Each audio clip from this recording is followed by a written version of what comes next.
Hey guys, Miss Lily. This is my video on why I like Tops. The first thing I want to say is I love Tops because even though we have a small staff, we have a very supportive staff. So we definitely support and lean on each other all the time, but we also try to be as supportive as we can to our students and our families. So I really love that we try to provide that. I also love the flexibility. A couple years ago, my mom was sick.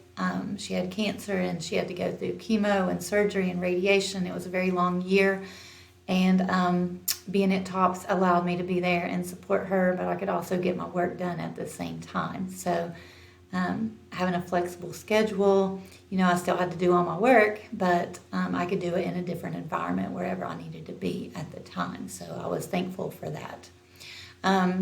Also, I love that we try to provide a quality education for our students.